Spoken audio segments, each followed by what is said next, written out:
నమస్తే అండి, నేను రజాక్. తోక జాడిస్తే జగన్ అరెస్ట్, చంద్రబాబు గారి మాస్ వార్నింగ్ అనమాట. మామూలుగా కాదు, త్వరలో జగన్మోహన్ రెడ్డి గారు అరెస్ట్ అవ్వబోతున్నారా, ఛాన్స్ ఉందా అంటే క్లారిటీ అయితే వస్తుంది. సో దీనికి సంబంధించి చంద్రబాబు నాయుడు గారు ఏం మాట్లాడినారు, ఏంది దానికి సంబంధించి రియాక్షన్ మొత్తం కూడా చూద్దాం.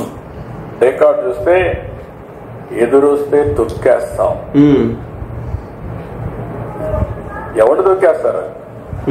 ఎవరు వస్తున్నారు మీకు ఎదురు అంటే? వీళ్ళు అనుకుంటున్నారు అపోజిషన్ లో ఉండి రౌడీజం చేస్తాం. మొన్నటి వరకు పోలీసులు పెట్టుకొని రౌడీజం చేయించాం. ఇప్పుడు కూడా రౌడీజం చేయాలంటే ఇక్కడ ఉండేది సిబిఎన్. అది పరిస్థితి అన్నమాట. ఆంధ్ర రాష్ట్రంలో రౌడీయిజం మరోసారి పెరుగుతోంది. ఒకవేళ అలాంటివి చెయ్యాలనుకుంటే ఇక్కడ ఉండేది సిబిఎం. ఈసారి తాట తీసేస్తామని చెప్పేసి చంద్రబాబు నాయుడు గారు డైరెక్ట్ గా ఓపెన్ గా చెప్పడం జరుగుతుంది. మీరు వెళ్ళండి, పరామర్శించండి, ఇష్యూ చెప్పండి. నాకు శక్తి ఉంటే ఆ సమస్య పరిష్కారం చేస్తా, ప్రజలకు సమాధానం చెప్తా, కన్విన్స్ చేసుకుంటా. ఆయన ఏం చెప్తున్నారంటే, ఒక ప్రతిపక్ష పార్టీ హోదా లేదంటే అంటున్నా నేను, ఒక ప్రతిపక్ష పార్టీగా మీరు ప్రజల్లోకి వెళ్ళండి, ప్రజల దగ్గర ఏమైనా సమస్యలు ఉంటే మా తీసుకురండి, దానికి సంబంధించి నేను మాట్లాడతా. అంతేగాని నా సాయి శక్తిలో నా చేతనంత వరకు కూడా నేను హెల్ప్ చేస్తా. అలా కాకుండా మేము రాక్షస క్రీడ చేస్తాము అంటే తొక్కి నారదీస్తా అని చెప్పడం జరుగుతుంది పెద్ద ఆయన. కానీ ఆ పేరుతో రౌడీజం చేస్తా, రుబాబు చేస్తా, పోలీసుల పైన దాడి చేస్తా, ఇష్టానుసారంగా నోరు బారేసుకుంటారంటే నోరు ముయించే సత్తా తెలుగుదేశం పార్టీకి ఉంది.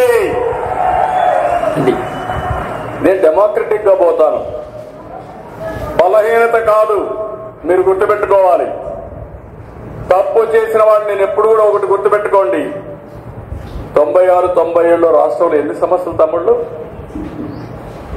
ఒక పక్క తీవ్రవాద సమస్య,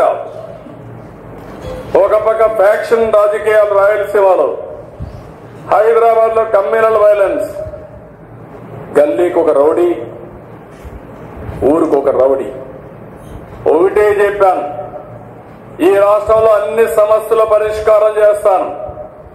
నా కమిట్మెంట్ అంతా కూడా ప్రజా సంక్షేమం, ప్రజల ఆస్తులకు రక్షణ, మా ఆడబిడ్డల శీలాన్ని కాపాడే బాధ్యతను తీసుకుంటానని చెప్పాను. ఎన్నికల ముందు మీరు చూశారు, ఎక్కడ చూసినా డ్రగ్స్, ఎక్కడ చూసినా గంజాయి. నేను పూర్తిగా పరిష్కారం చేశానని చెప్పడం లేదు, కానీ ఒకటే చెప్తున్నా, గంజాయి అమ్మినా, గంజాయి తీసుకున్నా, డ్రగ్స్ వాడినా ఖబర్దార్ జాగ్రత్తగా ఉండండి. ఈ రాష్ట్రంలో మీకు స్థానం లేదు, ఉండదని మరొకసారి హెచ్చరిస్తున్నా. ఎవడైనా సరే మా ఆడబిడ్డల జోలికి వస్తే అదే చివరి రోజు కావాలని మనస్ఫూర్తిగా ఆకాంక్షిస్తున్నా. ఆ భయం ఉంటే తప్ప ఈ రౌడీలకు భయం ఉండదు. అలాంటి రౌడీల్ని ప్రోత్సహిస్తూ తెనాలికి పోతే గంజాయి బ్యాచ్,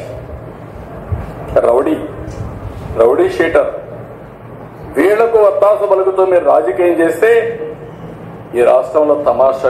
అంటే మొన్న ఒక ఇన్సిడెంట్ జరిగింది కదా గుంటూరు జిల్లాలో. సో ఎవరైతే గంజాయి తాగేసి పోలీసు వాళ్ళని కొడితే తిరిగి పోలీసు వాళ్ళు నడి రోడ్డు మీద చుక్కలు చూపించినారు అనమాట. ఆ తర్వాత జగన్మోహన్ రెడ్డి గారు అక్కడికి రావడం జరిగినటువంటి పంచాయతీ మనందరికి కూడా తెలిసిందే. ఆయన దాని గురించే చెప్తున్నారన్నమాట. సో ఒకటే చెప్తున్నారు, ఎవడైనా సరే తోక జాడిస్తే, అడ్డగోలుగా పనులు చేస్తే కనుక ఎవరిని వదిలిపెట్టం. పద్ధతిగా క్లియర్గా ఇక్కడ ఏదైనా సమస్య ఉంటే చెబితే ఓకే, అలా చెప్పకుండా మేము రాజకీయాలు చేస్తామంటే ఎంతటి వాడినైనా అరెస్ట్ చేసి బొక్కలో వేస్తాం. మీరు సిబిఎన్ అంటే ఎలా ఉంటుందో క్లియర్గా చూస్తారని చెప్పేసి చంద్రబాబు నాయుడు గారు అయితే చెప్పడం జరిగింది.